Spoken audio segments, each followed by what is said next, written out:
Employers are hiring. Obviously, things have changed. It feels like, I don't know what you guys think, but based on our feedback, what we're hearing is it just feels like no one's hiring. It feels like everyone has lost their job and there are no prospects out there. In reality, and again, we'll sort of exclude anything in the live events and physical production, which of course is shut down for the time being.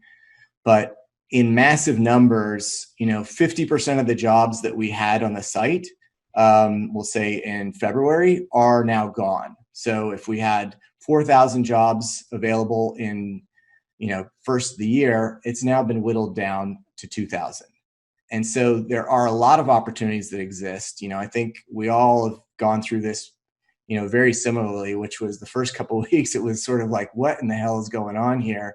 And then it was a matter of shock and sort of trying to digest this. And so employers were basically doing the same in their world, trying to figure out what this means from hiring. And job seekers were not sure quite what to do. And so as the dust has settled, there still are opportunities. We're still getting our partners, our job posting partners reaching out saying, hey, we're still hiring, our application rates are down. Application rates are down by 50%. So if you had a job that you were competing against 100 people with in February, the upside is now if you can sort of redirect your energies and actually start applying, you do now have less competition. So there's like a little bit of a good news for us if we can redirect and sort of, get focused and focus our energies on applying. But there are employers hiring, the studios are hiring, individual producers are hiring.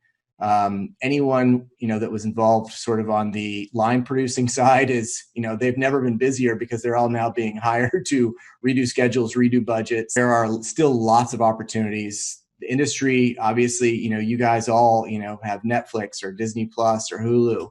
The industry is able to digest this because we can still push product through the pipeline. And so 10 years ago, we would have been having a radically different story where we wouldn't know what this looks like. And we would see massive layoffs, much more to the degree that we have now. And so the closer you get to production, the more problematic it's going to be. So we have production, any production related services.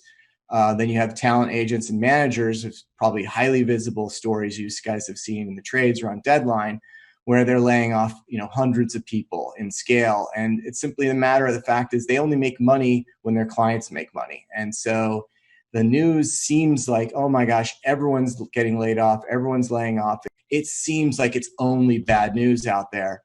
But the reality is, at least in our industry, we're in actually a pretty good position, better than most industries out there, to digest having people being forced to work from home. Now is sort of the time when the industry has shined the road that they've paved for the last 10 years to get here to go directly to a consumer in their mobile phone or in their home.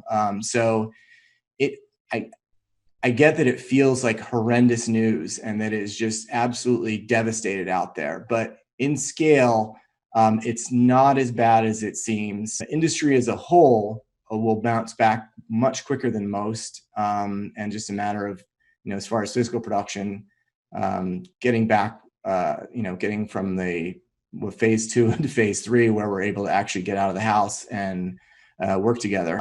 And so creative people are problem solvers at their core. And so we will all find a solution for this.